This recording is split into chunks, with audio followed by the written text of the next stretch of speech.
Imagina isso! O capacete desce, o mundo some, o barulho do motor não é só alto, ele invade seu corpo. Cada curva é uma decisão entre controle e caos. Ali, não existe plateia. Não existe replay. Só você, a máquina, e um erro de milésimos que pode acabar com tudo. Agora me diz, quantas vezes você já se imaginou ali dentro? No grid, luzes apagando, pé cravado, coração acelerado, virando um piloto de Fórmula 1? Mas aí vem a realidade. Se você pensou que para chegar lá precisa de muito dinheiro, um pai influente cheio de contatos, te colocando em pista desde criança, pagando cada categoria, cada teste, cada oportunidade, e talvez até nascer com cara de piloto. Relaxa, essa última é meme. Tem piloto por aí que a aerodinâmica não ajudou muito, não, cara sorrindo de boca aberta e suando frio. Então, você já começou a entender o jogo. Mas ainda tá longe de entender tudo. Fica até o final, porque eu vou te mostrar 3 motivos reais e pouco falados que explicam por que quase ninguém chega na Fórmula 1. Mas antes, deixa eu trocar uma ideia rápida contigo. Se você curte esse tipo de conteúdo que mistura ciência, performance humana e bastidores que ninguém te conta, se inscreve agora e deixa o like. Porque o canal é pequeno. E se você sair sem fazer isso, a chance de você nunca mais ver um vídeo nosso é gigante. E sendo bem direto, quem tá aqui não é qualquer um. Você não quer só assistir, você quer entender o que tá por trás. Então se inscreve, fortalece no like, e bora descobrir o que realmente separa você de um piloto de Fórmula 1.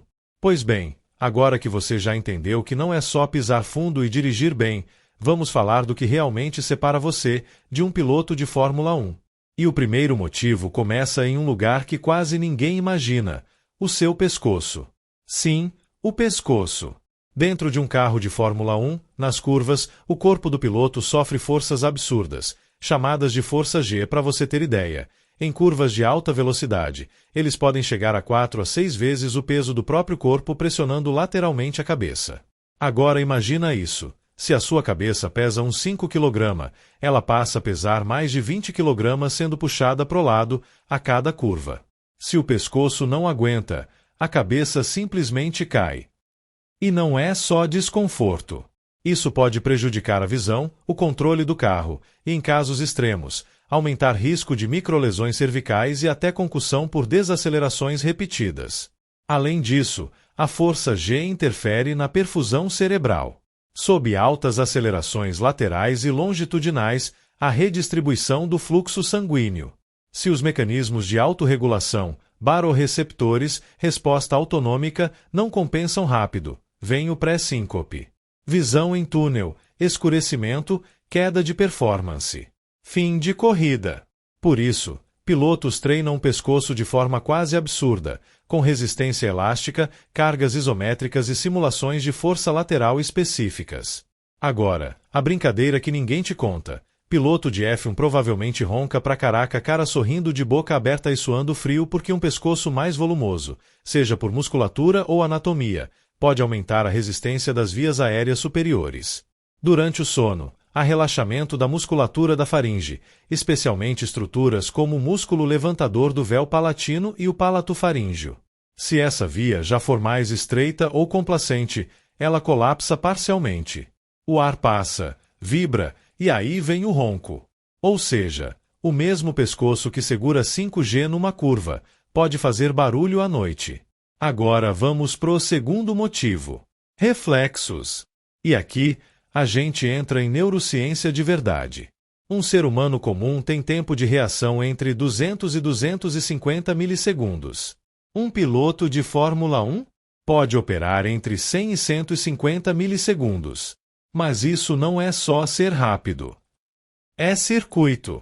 Quando você vê um estímulo, por exemplo, uma luz no painel, a informação entra pela retina, percorre o nervo óptico, passa pelo quiasma óptico e segue para o córtex visual primário, no lobo occipital. Dali, a informação é processada e enviada para áreas associativas, principalmente o córtex parietal e pré-motor.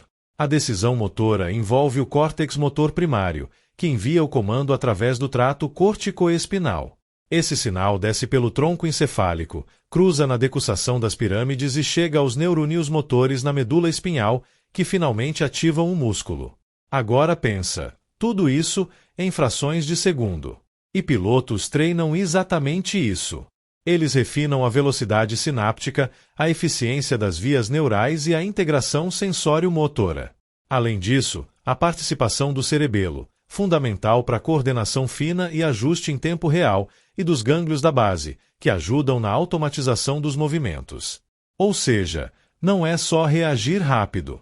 É ter um sistema nervoso otimizado para tomar decisões motoras quase instantâneas, sob estresse extremo. Porque a 300 km/h, pensar já é tarde. E por fim, o terceiro motivo, o sistema cardiovascular. Aqui é onde muita gente quebra. Durante uma corrida, a frequência cardíaca de um piloto se mantém entre 160 e 190 bpm por longos períodos. Isso não é pico, é sustentado. Fisiologicamente, isso exige um débito cardíaco elevado constante, com aumento de frequência e volume sistólico. O sistema nervoso simpático fica altamente ativado, liberando catecolaminas como adrenalina e noradrenalina. Resultado: vasoconstrição periférica seletiva, redistribuição do fluxo sanguíneo e aumento da pressão arterial.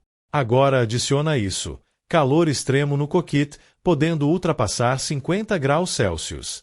Sudorese intensa, perda de líquidos, redução do volume plasmático. Se não houver adaptação, queda de pressão, redução da perfusão cerebral, fadiga precoce. Por isso, pilotos têm condicionamento cardiovascular comparável a atletas de endurance. Treinam voo máximo, resistência aeróbica e tolerância ao estresse térmico. Porque ali dentro, não é só dirigir. É manter o corpo funcionando no limite, enquanto a mente toma decisões críticas o tempo todo. No fim das contas, não é só talento. Não é só oportunidade. É um nível de exigência biológica que beira o absurdo. E talvez seja exatamente por isso que tão poucos chegam lá. Se você curtiu entender o que realmente acontece por trás de um piloto de Fórmula 1, já deixa o like e se inscreve. Porque aqui no Mede Tudo, a gente mede tudo sobre a medicina.